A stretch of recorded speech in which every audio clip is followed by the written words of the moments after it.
Okay, hello dear Dota fans. Welcome to the Pro Dota 2 League Asia, where DK is now going to take on IG, Invictus Gaming.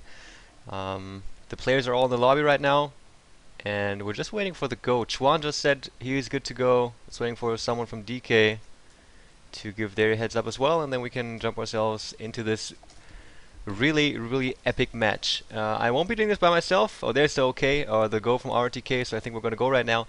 And yeah, I will use this time during the loading screen to introduce to you guys my co-caster, Durka. Welcome very much to this game.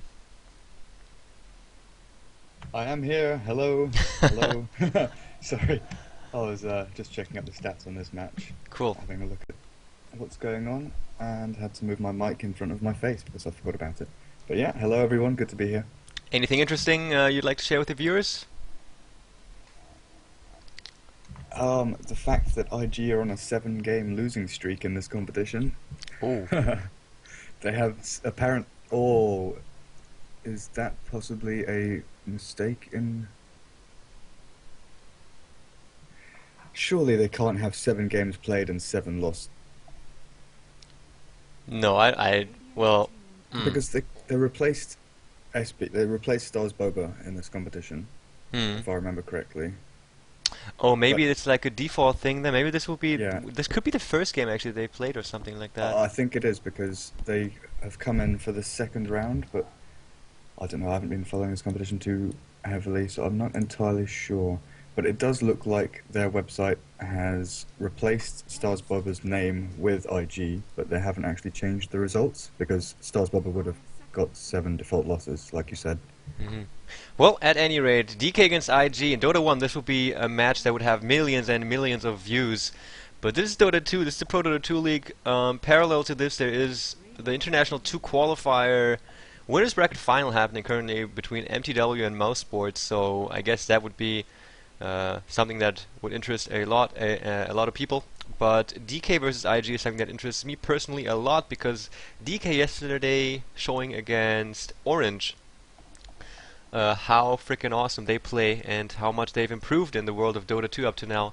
And Invictus Gaming, of course, in Dota 1, one of the very few teams that were able to take on DK in a game of Dota 1, and now these two powerhouses are going to meet in Dota 2, and the draft is underway. Second ban out from RTK now. Brewmaster and Anti-Mage will not see any play today, and Zoe took out Darkseer after he first banned out that Chen.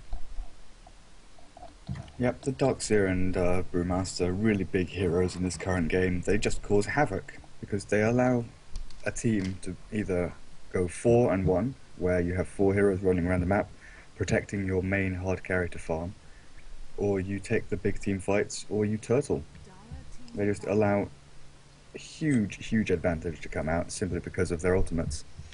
Absolutely, and the Lycan ban, of course. I don't think I've seen. When was the last time I saw a Lycanthrope played? That was must have been many weeks ago. But he does get taken out in almost every first ban stage. No one wants to give that hero away. It is just too much to deal with. And let me quickly check. Well, it is DK that have the first pick, so they don't even plan on picking him.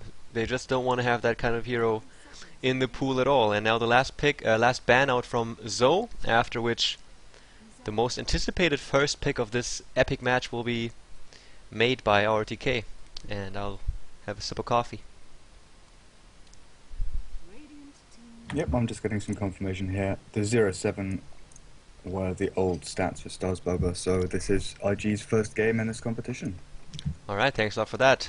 Nature's Prophet, ban out from Zoe, so let's go. First pick phase. Well, we still have Enchantress, Windrunner, Lone Druid. I know I'm missing someone big here.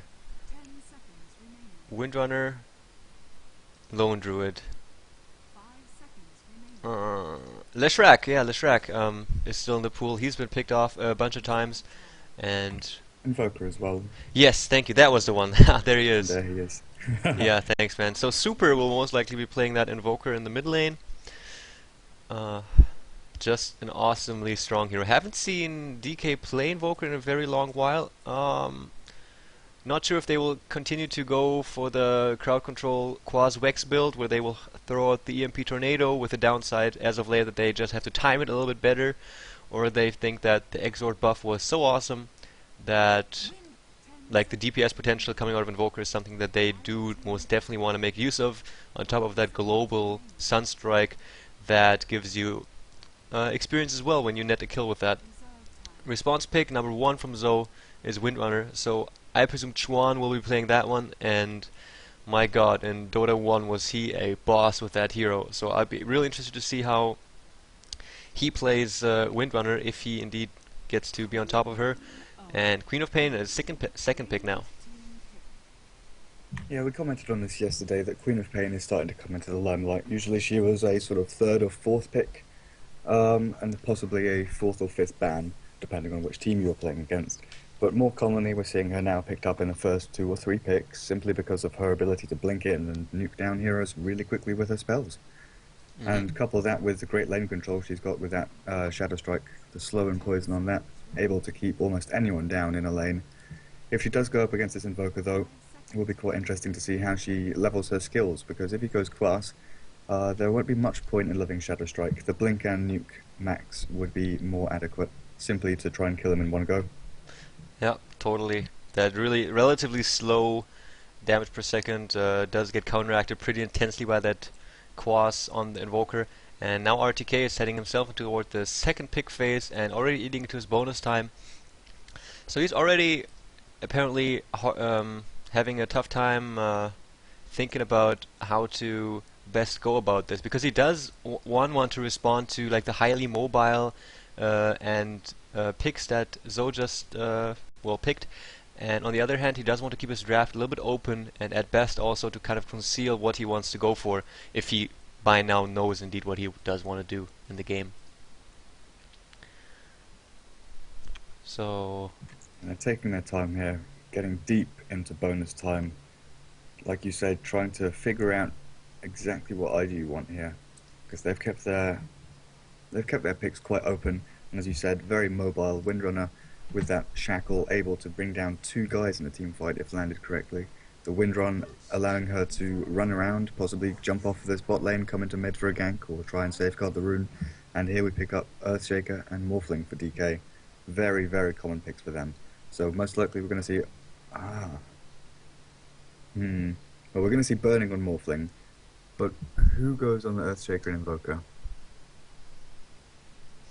I presume Super is going to be on that Invoker. But And then ROTK on the ES? Yeah, most likely. And the beautiful thing about this combination is not only that the Fissure sets up, or basically the chain standing potential can set up Sunstrikes very well, a Fissure would suffice for that, but also that Morphling is not limited by this. And oh my god, I missed Invoker and I missed Broodmother. So there she goes. She has been left inside the pool and now gets picked up immediately by IIG on their third pick. So they will have one lane that, like, constantly in the back of their mind that they need to worry about, because we've seen many games in which a Broodmother will simply make use of the chaos that ensues when the other 4 heroes pick a team fight at like another tier 2 tower or somewhere, and she will just push her lane. And it's like a double whammy, because on the one side, if you do it, like if you do defend, then you will have to do it most likely with more than one hero, and that will give the other 4 heroes some space to push a tower or do whatever. And if you don't, then Broodmother will get a tower for the team, and then she will get a lot of farm and also the gold bonus to her teammates, not even mentioning the map control that factors in once you get towers down. Exactly, and when drafting, a lot of people new to drafting sort of assume that you're looking to counter specific heroes. But in fact what you're doing is you're trying to look at what your enemy wants to do and try and counter the strat completely. So here what we see, DK's basic plan, get Morphling fat. That is going to be their strategy for the game, is get as much farm onto that Morphling. And Broodmother indirectly counters that, simply because he can go and push a lane and force commitment from DK's team to leave Morphling alone to go and defend. So that means that Morphling will be not as safe and not farming as efficiently as he possibly could with, let's say, ES sitting on the lane to defend him. So A pickup like Broodmother is quite intelligent. Mm-hmm. Immediately banning out Sand King afterwards as well, so no caustic finale that Brood has to worry about, and Tide as well as Rasta taken out from RTK on the DK side. So no team fight, no pushing potential, no strong solo mid hero. Although I think that IG already has their solo mid hero in that Queen of Pain. Again, guys, thank you all very much for tuning in. I really appreciate it. The quality has been addressed by a bunch of you guys, and I couldn't agree more. I'm unfortunately forced to do this at 480p, the stream as well as the recording.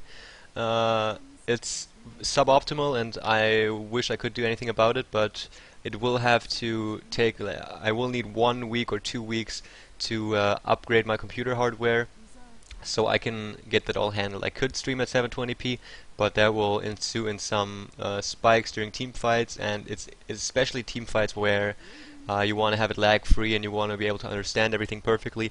So I made the decision to go down to 480. So my apologies, but I'm working on it. But I do think it's still viewable and it's still bearable. If you guys have gotten used to Toby's stream too much, then of course it would be a bummer for you guys, but I do think you can still very well see what's going on the map. And if you guys want to watch DK versus IG, then I think this is a very good trade. So just want to mention that it will get up to 720p as soon as I can. And here we go. Crystal Maiden picked up. So one more support slot is filled. That was exactly what they needed, and CM I think fulfills that role very well. Just to catch up on the draft still, IG did ban out Venomancer last. Yeah, and most likely here with that Maiden, we're going to see Burning go for the Ethereal Blade Rush with the bottle. Very unlikely to see him go Lincoln's here. And the Maiden obviously providing mana for that Earthshaker, who is a very mana-dependent hero, sitting on a tiny mana pool, and he loves that aura. That is what Burning did last game, didn't he? He did go for a Lincoln Sphere. He got a Lincoln Sphere at 15 minutes and 40 seconds, simply because he had permanent free farm. That was pretty sick, man. Then he had an Ethereal Blade like 5 minutes after or something. Yeah, at about 21, 22 minutes. Oh, Burning, making it look so easy. Yeah, he was going up against. Yeah, I remember now. Who's the carry player from Orange once again? It was Mushi. OD. Oh, Mushi, sorry. Yeah, he was playing OD exactly, and he was out farming. Well, in terms of creep scores, Burning in the first half of the game, but still, team play from DK was just superior. And here we go. Fourth pick from Zoe now, Night Stalker, and I dare say that's quite the unconventional pick for Chinese teams. Night Stalker has been a hero that you usually see in the Euro scene because he's just appreciated for his diving capability and high base HP pool. So you grab up like a bottle as well as a urn, and you're good to go with that one. Yeah, and then DK go, okay, Night Stalker, really? Really? Okay, well, here's Beastmaster for you. Anytime you want to try and jump on me, I'm going to roar you. Yeah, I think, could it be, yeah, might it be that either... Actually, the thing is that a few months ago I would have said that Beastmaster would definitely solo the mid and Invoker would go long lane solo, but by now that where we've kind of established this Beastmaster long lane strat where you use the axes to stack the ancient creep camps, it could go either way. But I do think, again, we're going to see a tri-lane on the safe lane to make sure Burning will get his farm. They will make sure that whoever is the poor bastard on that lane against him will have to stay back. I don't think DK are so set in their ways yet. They're going to look at where the Broodmother goes and put the tri-lane against her, I think. Yeah. And then put the Invoker on the opposite lane. So it's, I'd say, more likely that the tri-lane goes top and the Broodmother goes top as well. Oh, Shadow Demon. I really like this. Night Stalker and Shadow Demon. So that Shadow Demon, if people don't know, basically that's to counter the Beastmaster's Roar. If Beastmaster roars someone, the Shadow Demon's Disrupt can basically negate that totally. You disrupt them as soon as the roar lands, and DK will want to be focusing the person that's stunned, but you take him out of the fight. Okay, Super will be on Invoker, but it will be long DD on the Earthshaker, because ROTK will be on the long lane with a Beastmaster. Burning, along with his two supports, is initially going to head down toward the bottom lane, and Ferrari 430 for IG will be on that Broodmother, also running down that way now to prepare his nest, and Zoe will be playing Queen of Pain heading toward the middle lane now, joining his buddies on the top. Faith on Shadow Demon, YYF on the Night Stalker, and of course Chuan on Windrunner. I'm so stoked, dude. Chuan on Windrunner is so boss. It's just ridiculous how good he is. Yeah, and Exort Voker straight off the bat here, so he's going to be looking for Sunstrikes, and Burning notices the web, so they know they've made the right decision throwing their tri-lane at bot to go up against his Broodmother, who will get absolutely nothing down here. Sentries on long DD. Yeah, I was just about to ask if anyone has sentries, and they do. Very well thought out. Sentries on Shadow Demon as well, so maybe they will invest one support to help out the Broodmother here. Look at these webs here, spreading them out into the Radiant jungle instead of on the lane itself. So I think we will see something pretty interesting here. Okay, quickly for the laning again. Zoe will be on the middle lane laning against Super top lane. RTK on that Beastmaster. And the tri-lane on the bottom lane. So, here we go. The admin, wishing them good luck. And a quick pause from Chuan. And go look at top rune. It's quite a cute sight. ROTK there, just looking downhill. Oh, hello Shadow Demon, you've got an invis. Ah. Faith feeling sneaky or like, haha, no one knows that I will be invisible now. But also from the warding here, we have a really aggressive lane ward again from... we gotta talk to Valve and see if we can still draw on the map while the game is paused. That would be cool. Here's a really aggressive lane ward for the top lane. It's gonna make it really tough for RTK to stay in lane, stay at that creep spot, but he isn't all too hard pressed to force it over there because, as we talked about it, he does have the ability to just stack those ancient creeps and get his farm that way.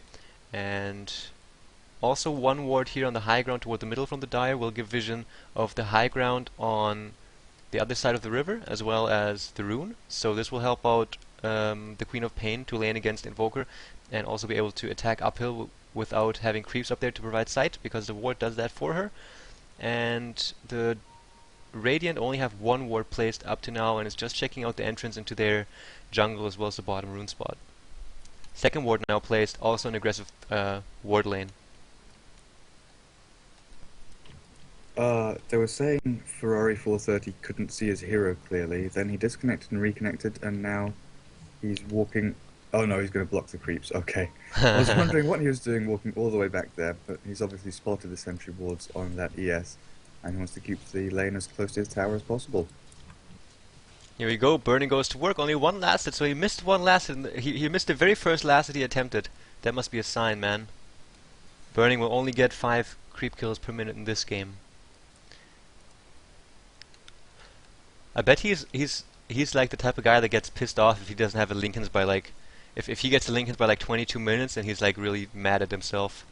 Well, I don't think it's about timing. If he's anything like me, it's all about knowing your capabilities. And he knows that uncontested, he should be getting 100% of these creeps. Mm-hmm.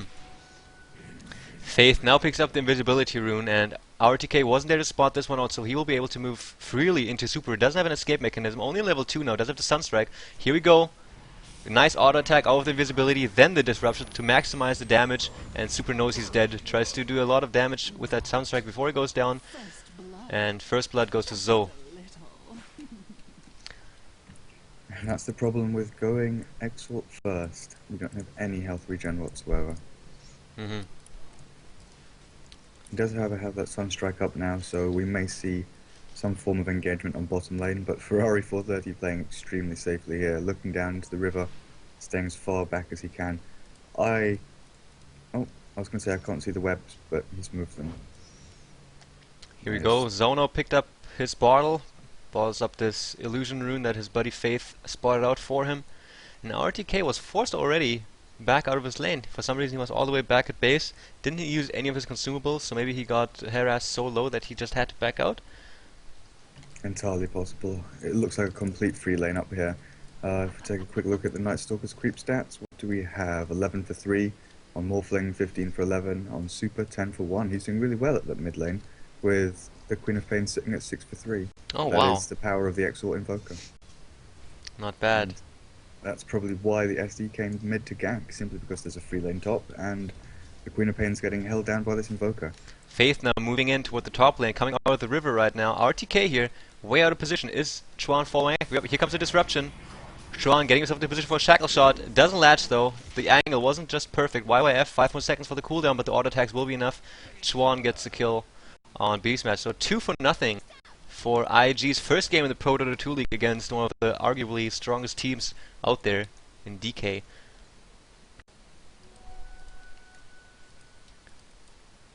Yeah, the laning movement here is just a little bit stronger from IG. The mobility coming from this Shadow Demon, simply because it's a free lane at top, he's allowed to move. Getting a free kill on that Hawk there at the top rune.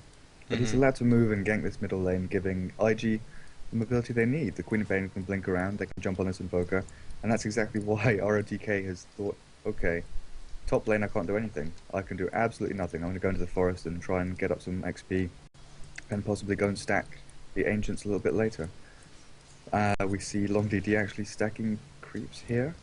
They're all stacking the jungle. So they really have given up on that top lane. Yeah, he isn't there anymore. YYF really likes that fact because you know it's complete free farm, even though Morphling is out farming him. But that must have been one hell of a lane. Here comes drawing on the minimap coming out of Zoe. Maybe warning his buddy for potential backstabs. Ferrari 430 now still sitting on 0 for 0 last hits, so he's been kept back or been kept at bay very well from the support team of DK. And yeah, I just see that many viewers have just tuned into the stream. I just want to thank you guys for doing that. I just want to mention really quickly that yes, I am streaming in 480p. Yes, I am embarrassed about that, and yes, I will upgrade to 720p as soon as I can. But I do have to wait for the hardware to come in. Also have to find out what the bottleneck is exactly. Check out this really awesome, weird strat here with the pulling of creeps. That's really nice. We'll also have a spiraling in here. And yeah, please bear with me. Please bear with the 480p. It should still be an amazing game, and you will be able to see it lag-free instead of a very laggy 720p picture. So yeah, thanks for tuning in nonetheless. With me is Durka, and we are both pretty stoked to do this. Well, it's not. I wouldn't say it's a weird strat, but this is exactly what they need to do. They've noticed that there's a free lane top. Windrunner is pulling, stacking, getting experience like that.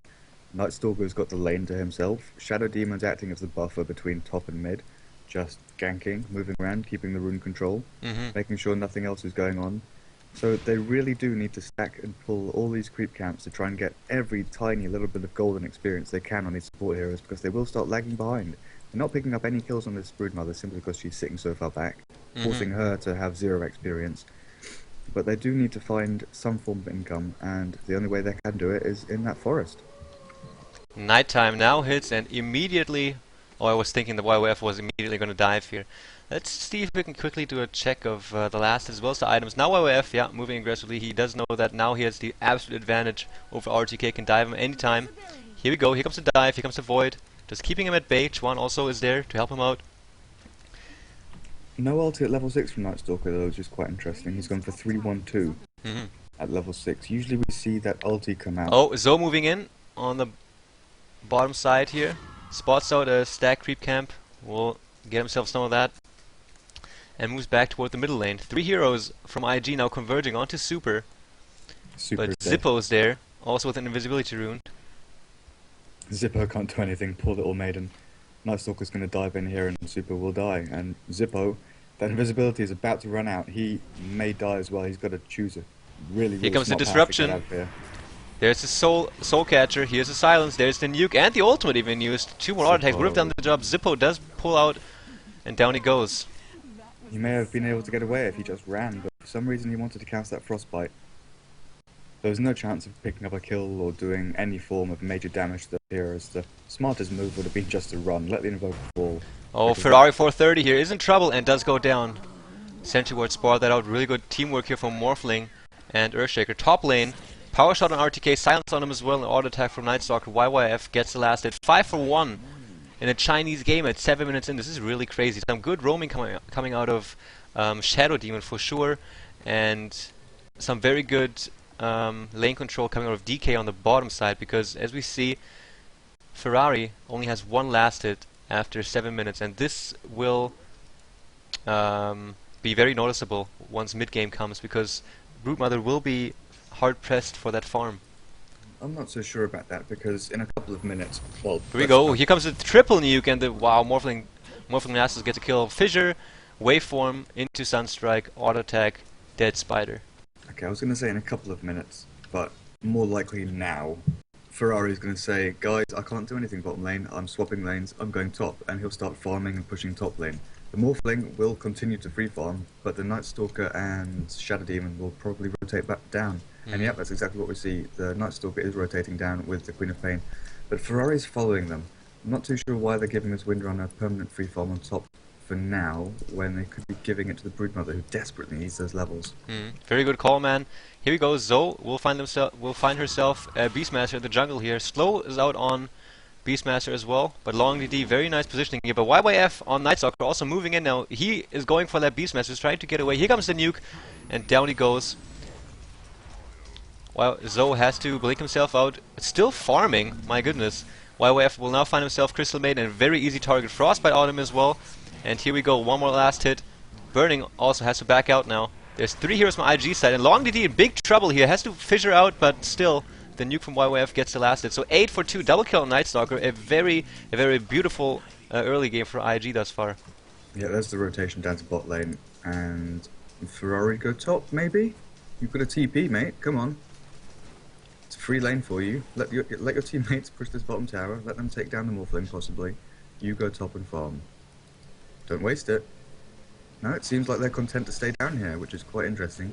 Oh, his shackle on Burning. Does latch. Zoe blinks himself in. Here comes also the slow on him and an ultimate. He has to morph everything to strength if he wants to survive this. Dive comes out from YYF and Ferrari 430 as well. Chuan's also here. Sunstrike comes out.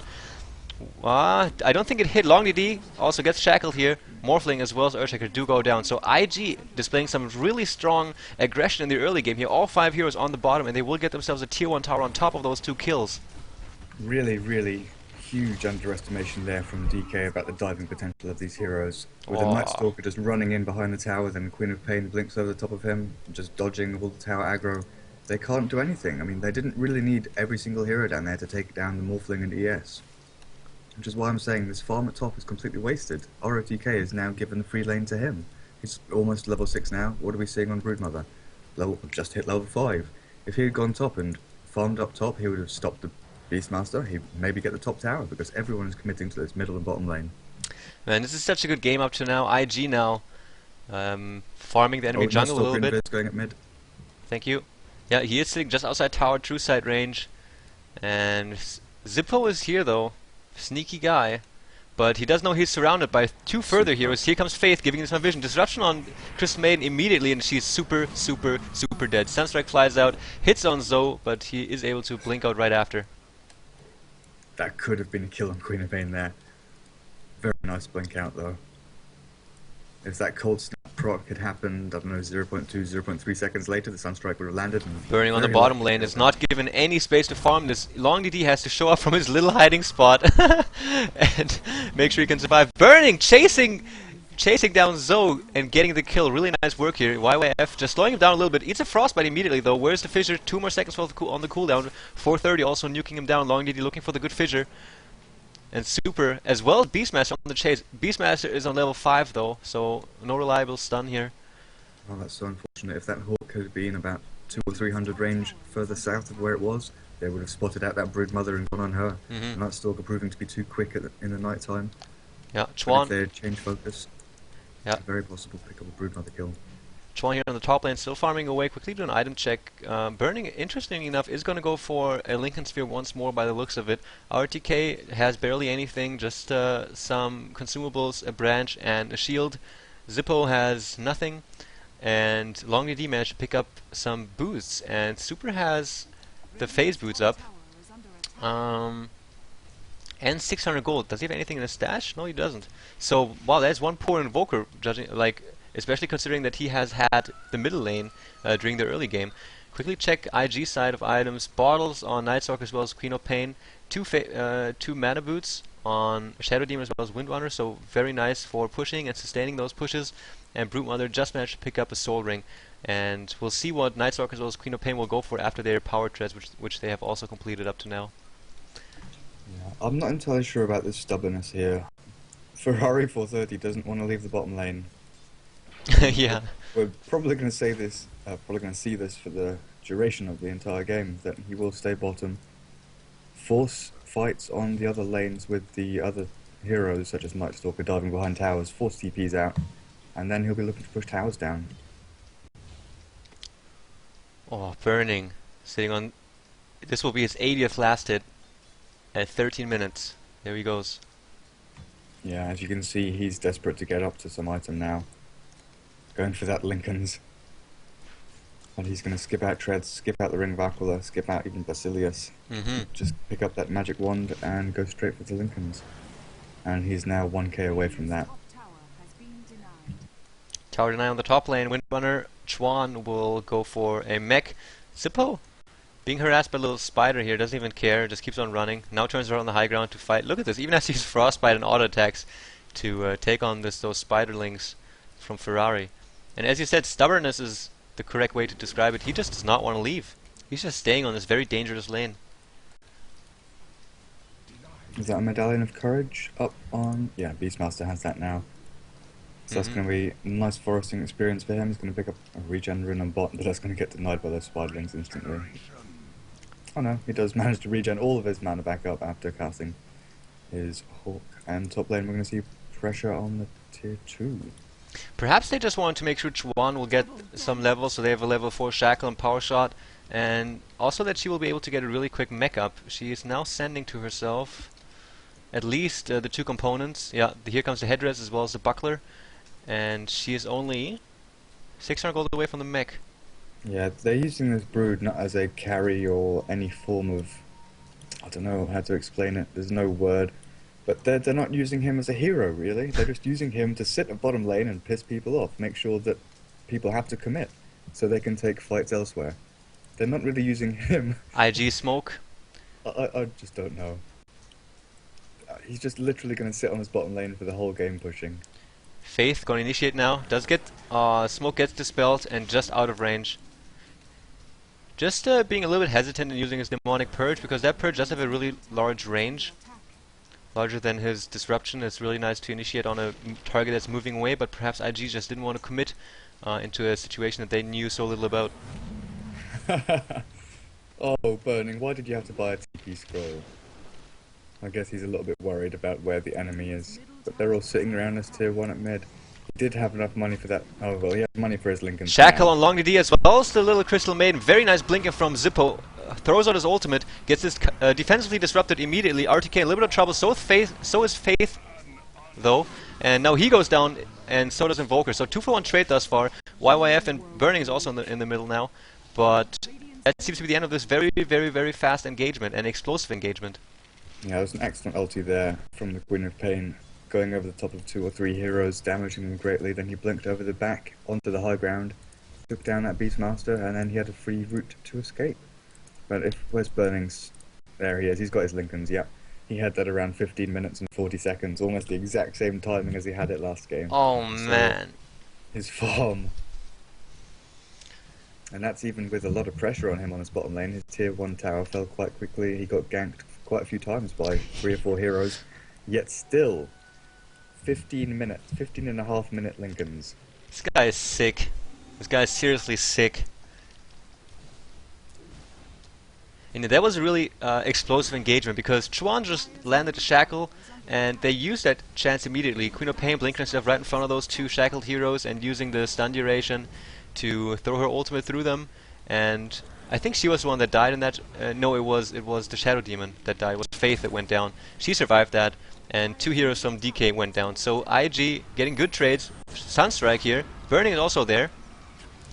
Now moving aggressively, and RTK will go down most likely. There he goes. Defensive Fissure, not enough to save him. Zoe, though, taking a bunch of damage. Another defensive disruption. Super, too much burst damage for that little poor Invoker. 3 heroes dead for DK, and a very nice coordination and teamfight execution coming out of IG here. Very impressive.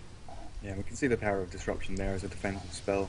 There was no raw landed that I saw in that engagement, yet still using that disruption to take the focus off of the key heroes. The Queen of Pain not able to die, simply because he was taken out of the world.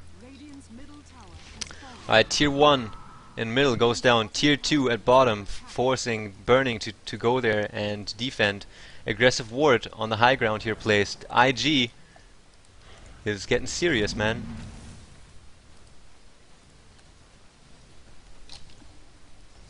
That was a really nice engagement. Just just Faith's support has been just really nice. I liked his roaming in the beginning. I like his behavior during the team fights. Not like being trigger happy with the disruption, but using it and saving it up for the right time. Oh, really? What's happening? I just looked at Broodmother and I thought, okay, he's just continuing to jungle like he has been doing for the past Whoa! 18 minutes. And yep, whoa, where did that come from? All of a sudden, Hand of Midas and treads. Gold. That's pretty nuts, man. This is really an unusual Broodmother. Like, I don't even know what to think about this, because she's been pressured so intensely on the bottom lane, and now she's making full use of the mid-game pressuring coming out of his 4 teammates, and even managing to farm up really nicely. Raw used there on a Night Stalker illusion, so there's going to be no Beastmaster ulti for the next 60 seconds. Oh shoot. But yeah, the Broodmother realizing she's behind. What can she do to get back up into this game? She needs experience, she needs gold. What could give her that? Hand of Midas. Brilliant idea. She's going to be sitting in that forest for the next, 10 minutes or so, farming up, as she has been doing for the past 20 minutes. May as well buy an item that's going to aid you in jungling. And with that Hand of Midas, killing those larger creeps, giving, what's the XP? Is it 2.5? Yeah, 2.5 times the experience, and giving 190. YYF as well as 430. Chuan also here burning. It looks to be in big trouble. His Lincoln's is down for another 3 seconds. Chuan waiting too long with the shackle shot, but not long enough, because the Lincolns did not come back off cooldown in time. And look at this escape from burning. So good. Keeps on morphing the strength. Here's his soul catch on him as well. Replicate on his long DD buddy. And holy crap, IG not managed to get that kill. All of DK's here as well. Look at the wars on the minimap, guys. I can't point them to you right now as all this action is going on, but dire vision everywhere. And now they do back out, seeing that DK has their entire squad here to protect burnings. And that behavior from DK side does, how do you say it, hardens the assumptions that we had during the ban and pick phase, that this will be again like a 4-1 strat where they just want to completely make sure that burning will win this game. Yeah, exactly. It's very static play from DK, trying to do this, basically putting all the pressure onto burning, getting up his items as quickly as you can, and then trying to demolish people in team fights. But from the IG squad, so much mobility, so much movement. It's absolutely brilliant to see. They're controlling the map, they're warding up, they know when to gank, they know when to move. They haven't lost a single tower yet. Chuan now has a gem up on his Windrunner, and what I really like about this game is that we slowly see the Chinese adapting to this very fast-paced playstyle that Dota 2 and the engine kind of forces you into. There was a lot of pro players that talked about this, and there's been some doubts in some people's minds about the Chinese ability to even do this, and IG just showcasing that what the European scene can do, they can do as well. And now Chuan here getting to work on a little bit of dewarding, waiting for the vision that Faith gives him. Here comes the auto attack, down goes the ward. So yeah, very aggressive play early on. As you said, still all towers up for IG. Zoe now on an invisibility rune, sitting behind 1.3k HP Morphling. Support TP coming in, as well as YYF rotation. I think this is a dead burning. Here comes the initiation, destroying the Lincoln. Silence up on him as well. Where's the shackle? It was already used, and down he goes. Windrunner gets lasted. Killing spree up on Chuan now, and Mech, of course, also done. Forgot to mention that. Yeah, it's looking dangerous for DK now. They're trying to grasp basically what they can from this game, trying to farm their forest, get up some key items, get up some experience, and try and hold the pressure back. But IG doing very well here, pressuring all the lanes, ganking well, diving behind towers when they can, pulling off team fights perfectly, calculating them excellently. And we're going to see a smoke here from DK to try and, as I said, pull something back from this game. Yeah, look at this. 20 minutes into the game. 2 tier 2 towers still up for the Radiant, all towers up for the Dire side, and already the gold advantage beyond 10k. And now Zoe picks up a sheepstick. So, as you correctly pointed out, DK has to do something. Even a Dust of Appearance used just for the chance to catch themselves a hero. Here comes the deny. Will they be able to get this? Yeah, Crystal Maiden gets the deny, and this looks very, very bad for DK. And judging from the performance, look at this here, Roshan attempt as well. Judging by the way that DK beat Orange yesterday, and now by the way that, judging by the way that IG is destroying DK in this early to mid game, man, this will be a really, really interesting international too that we can look forward to. Yeah, it's going to be very good. Gem up on Beastmaster as well.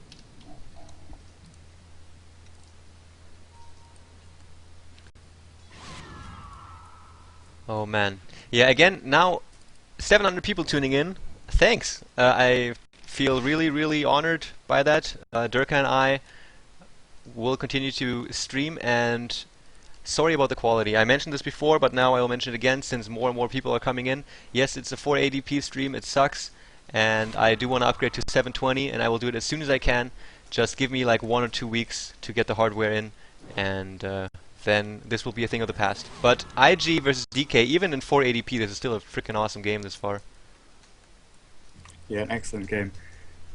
We're just seeing that IG know how to play. They're taking full advantage, as you said, of the map, the long, long lanes here, and making DK pay, because Burning is having to push a long way out of his safe comfort zone because all the towers are gone.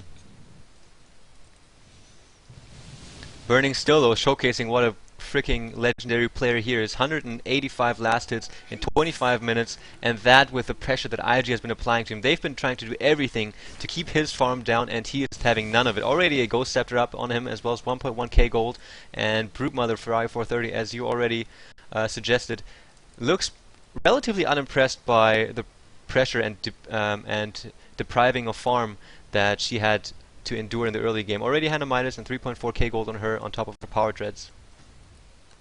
Smoke from IG as well in the enemy territory.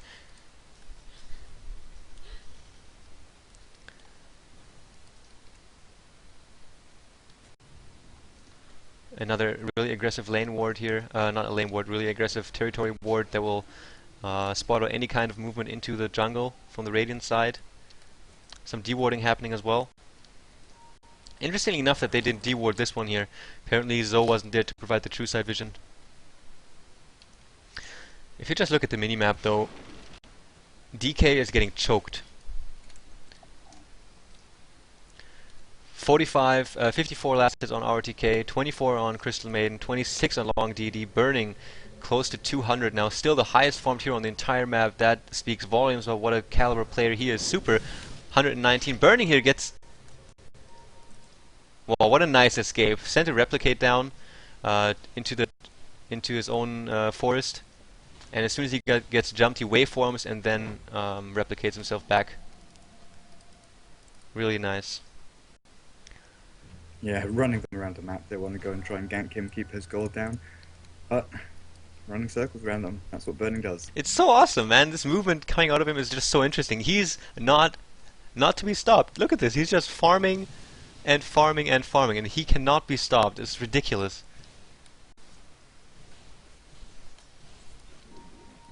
Yeah, he has died twice, but sitting on 208 creep kills at 26 minutes.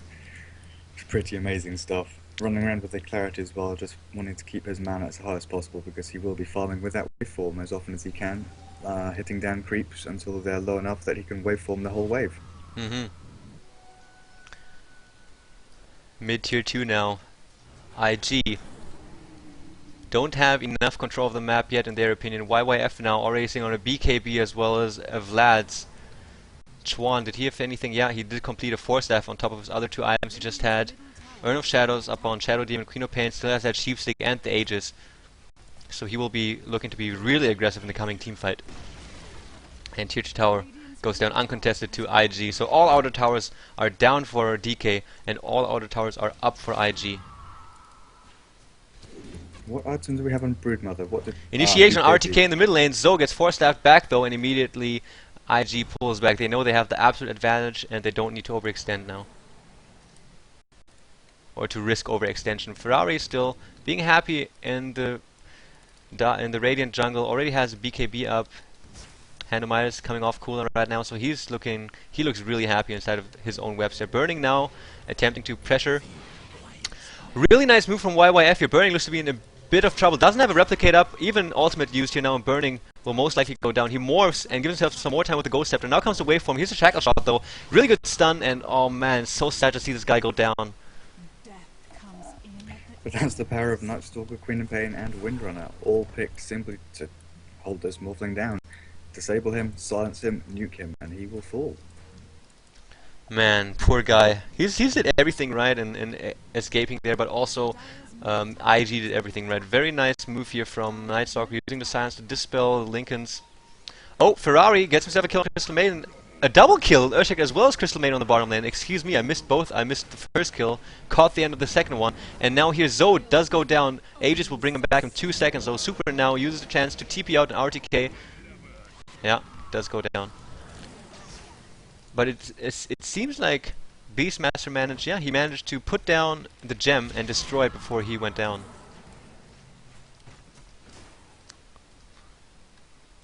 Just showcasing how individually skilled these players are. But IG, 4-21. Here comes the meteor drop and the high ground attempt from IG, and I'm not sure. More than attempt. DK can't really defend this. There goes the meteor, as you said, falls down flat basically. They can't really do much against this. The tier 3 will fall, and we'll probably see IG back out. Yep, there. Daytime comes around. Fortification well used there. What health will it survive on? 60. One more catapult hit. 27 and denied. Holy crap. I expected a very good game coming out of those two teams, but I did not in a million years expect it to go this way. That IG would come out, guns blazing, and just taking control of this map. Look at this. This entire area here is all IG, and the tier 1 finally does go down. So 1 tower is down from IG, but against 6 from DK side, this is pretty nuts. Now pause from Chuan.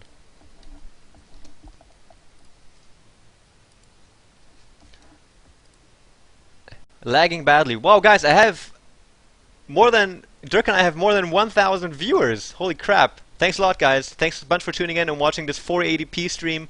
There's some disconnects coming out. Please check out epicommentary.com if you're not on there already. Please support me on Facebook and YouTube. I know about 90% of you will never ever do that, but please do it. Go on YouTube and check it out.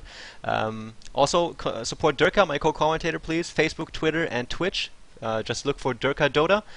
And yeah, really appreciate you guys tuning in. Just give me 1 or 2 weeks and I will also be streaming in 720p. My computer can only handle 480p for some reason. I don't know what the bottleneck is exactly as of yet, but I'm looking into that and I will upgrade as soon as I can. So again, thanks a lot for tuning in, and well, you guys are not to be blamed because this game is really awesome. IG taking on DK here and basically dominating this game up to this point. We'll see if Burning will be able to do anything about it with this Morphling. Has died 3 times now, 4 kills on him, and he's been pressured like crazy during the first stages of the game, and is still sitting on 229 last hits at 30 minutes, and that again speaks volumes about the caliber of player that is controlling that hero at the moment. So here we go, game is resumed, and we'll see what happens next. Yep, and we're going to see IG back up here. Just keep their advantage where it is. Broodmother farming the enemy forest. The Ancients being farmed by the Spiderlings and Nightstalker along with the Shadow Demon. Haste picked up there by the Queen of Pain, and he's going to sprint down to the bottom and pick up a regen as well. So they're going to probably look to pressure top or mid at this moment in time, with Broodmother just sitting at the bottom lane farming forest and pushing out the bot. And here we do see them rotating through the mid lane, possibly up to top. Yeah, Chuan also buying up an ultimate orb, so he's looking toward a sheep stick as well. They do want to make sure that even if Burning does get big, he will only be a sheep for the entire duration of the team fight. Let's see how far Burning is off from his Ethereal Blade. He will have it right now. Yeah, he does have it. Buys it up immediately. He knows that even if he does save for buyback, it doesn't matter. They will just kill him again. He will have to go all in on this and make sure to do all he can to carry his team to victory here still. But they are facing some gigantic odds as we see Broodmother picking up a Yasha as well. She's had 0 last hits for the first like 5 to 10 minutes of the whole game, and now at 30 minutes she has a Yasha, BKB, Hand of Midas, Treads as well as a Soul Ring on top of another 1.2k gold. I called it. Yeah, you did call it, man. Earthshaker now picks up a Blink Dagger, so at least something going the way of DK, although he only has a level 1 Echo Slam that he can throw out there. Look at Burning here one more time. Ethereal Blade, Lincoln Sphere at 30 minutes. Still a very impressive rate. If you guys were here to check out the early game, he was pressured like crazy early on. And again, IG showcasing that the Chinese are not forced into playing, this typical Chinese style. They are playing very aggressively and taking control of this map and taking the fight to one of the strongest teams out there in DK.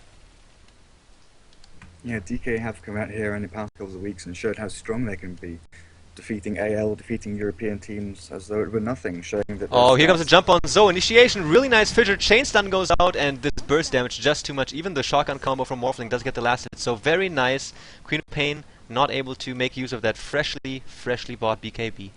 Yeah, showing that their strats and cohesion, as we just saw, the amount of communication and well-timed attacks there coming from DK, just proving how well-versed they are in their teamwork. Absolutely. YYF here also has a BKB still sitting on a full duration of 10 seconds.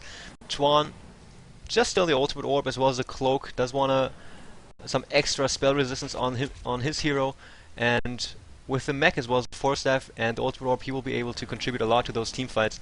And YYF has been leading the way in this entire game, together with Queen of Pain as well as Chuan, like 3 highly mobile heroes. That is exactly what they need to take on Burning's Morphling, and that strategy has worked out perfectly fine for them. And as soon as Nightstalker here manages to pick up an Aghanim Scepter, you will just see this big cone of vision around him during nighttime, and that will make them basically, they will have a great further tool to continue to dictate the pace of the game. Yeah, the amount of items spread across the IG side is, well, it's absolutely brilliant for them, with the Windrunner, Force Staff, Gem, Arcane's mech, the Nightstalker with his Vlad's BKB looking towards that Aghanims. Then we've got that fatso Queen of Pain running around somewhere. Where is she? Where is she hiding?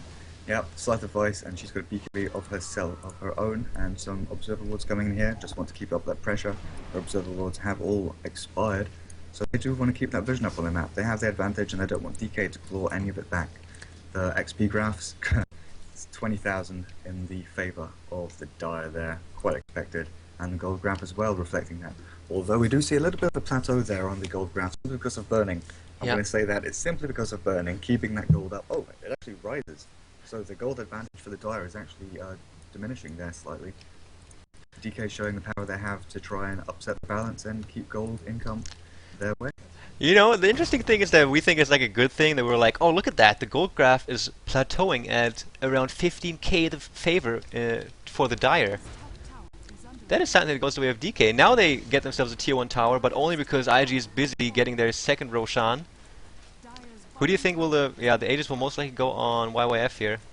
Maybe Zoe as well, both of them are ready. Have a slot ready. It's going to be the Queen of Pain, it looks like she's readying herself. Yep.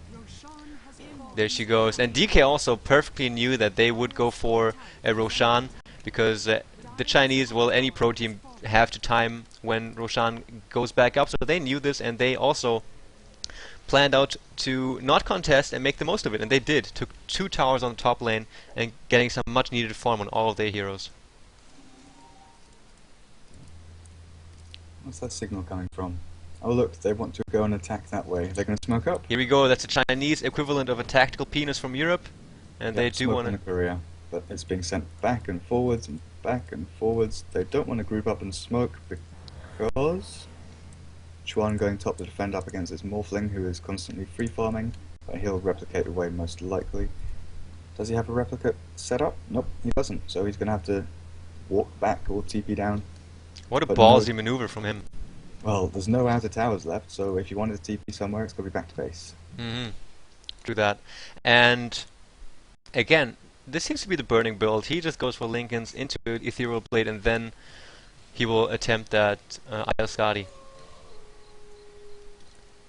Just one. The warding from IG has actually gone back. So after all these hyper-aggressive wards, they are now looking to be kind of defensive, I might even say. But why is this? Are they looking to have 1 or 2 more items finished on their heroes before they will go and finish off those racks on the bottom lane? Or what do you think is the reason for this? I really don't know why they've stagnated. Because they did have that huge advantage. They went into bot, used the fortification, so there would be no fortification for another, 5 minutes? The tier 3 tower was denied on bot. So that would have been the perfect window for them to go and attack, but it does seem like they want to sit back, farm up. They've got Aegis on the Queen of Pain now, on top of that BKB and Scythe of Vice. Oh, we do have the Aghanims here coming for the Night Stalker, and I think that's going to be the move to go. He's got Gem as well on top of him. There we go, So that it they, is. they will make a go here. Spotting out that Hawk, yep, that's the power of Aghanims right there. He wouldn't have seen that Hawk without it. Now look at the minimap, guys. Just this really, really big vision around Night Stalker. This is just the beginning of nighttime, if I'm not entirely mistaken, or at least we have a bunch of nighttime still left. So this might very well have been what IG was waiting for. The Aghanim Scepter is done. They will now make sure to secure map control, maybe spot a 1 or 2 wards, and then they will get themselves into a position to force a team fight and take this game. And DK, well, there's not much they can do about this. And yeah, here comes the tactical drawing from those guys. Going to meet up with Ferrari, who has completed a diffusal blade as well. So very interesting choice, and this team fight will just be annihilation, most likely for DK, sorry to say. Oh, Ferrari. Here we go, dive on Burning. He does have a replicate finish though. Yeah. And he just disappears. What do we have up in Ferrari now? Diffusal Blade, Yasha. Okay. Okay. Yeah. Chinese Dota, man. Yeah, lots of items up on his IG side, and as we thought, Aghanim Scepter up was the signal to start going. They're going to look at these bottom racks and hopefully push up to this high ground. Here they come. 5 star-studded players on Invictus Gaming against 5 star-studded players in DK. 5 to 21 the kill score at 38 minutes in, as we are going to attempt an epic teamfight. This might be the defense of DK's life, or the first win for ProDota 2 League, at least the beginning of it, because IG has been building up toward this moment here all game long. They've secured themselves the map advantage. Now some power shot vision flying out, and here comes the creep wave. Here we go, blinking from Zoe. Immediate usage of BKB super will get bursted down immediately. Drops in the beginning of the teamfight. RTK is here. Roars YYF. Buyback immediately. Faith. Oh. Burning goes down. Burning is dead. All the BKBs are used up now. Shackle shot flies out, doesn't latch. Really nice Deafening Blast and Meteor combination, but as I said, Burning is down, CM is down, Super not able to do all too much about this. And IG, all really low on health. Will they back out, or will they continue to do this? They'll probably back out here simply because the Invoker is still up on that high ground and everyone on IG is on low health. Chuan there, sitting on the high ground protecting things. Wow, Chuan, such a nice move here. Shackle shot doesn't quite latch, gets himself into the very far bottom corner of the high ground. Here comes YYF. Here's a Hex on Super. Really nice ultimate from Long DD. Gives his life to his team just to get a kill on Co-op. She's back though. RTK here does lose his life, and Super will follow. Oh man, unstoppable streak on Chuan, and IG forcing the GG of RTK and DK at 39 minutes. This game is over. Holy crap. Yeah, some brilliant movement there from IG as we saw throughout the whole game. They had a super mobile lineup. And that was a really good game. Burning's farming simply not enough to keep up with the movement of this IG squad running around the map, keeping him down. He did run circles around them a few times, but they caught up. The Broodmother had no farm in the beginning of the game, but as I said, they left him alone for a while and he picked that gold up really, really quickly. They managed to break down this bottom tier 3, and that led to the ranks as well. But really safe, calculated play here from IG as well. Not just running in balls deep when they can, whenever they can. They knew they needed their Aghanims and the Aegis just to ensure, 100% ensure that they get the racks and win the fight there. Because obviously there would be a chance that the Invoker and Morphling could be able to turn it around if they pulled off some slick moves. But IG taking the win here. Yeah, down goes the Ancient, and here's the end game screen. IG does take their first game against the strongest one in the competition in the Chinese area in DK, and in what a fashion they did do that. Only 5 kills is what DK managed to get out of the IG side, and this game is over way sooner than I expected. Wow, man. Controlled aggression, that is what Dota is about, and that is exactly what IG showcased in this game. I want to thank all your viewers for tuning in. That was the largest viewer count I've ever had. That is why I do have to ask you to please check out epicommentary.com if you like it, and check out the buttons there, like those social network things, Facebook, Twitter, and YouTube, as well as my Reddit account is there as well. So please follow me there and like it if you want to support me, because more streams for the ProDota 2 League will be coming out in a better quality as well as soon as I can. So yeah, thanks a whole lot for tuning in. Also check out Durka on Facebook, Twitch, and Twitter at Durka Dota. And This is it for the game. Pro Dota 2 League is over. In the next game is going to come up shortly, though. IG will play again, actually. IG will play again, guys, in little less than an hour. I will leave the stream up. I will stop the recording. So IG will go up against Myth Trust, and that should be another very interesting game. So tune in at 18 CET for the second game, and I want to thank you guys again for tuning in. And yeah, have a great day. Gonna put on some music, stop the recording, and start again when the next game starts. So thank you.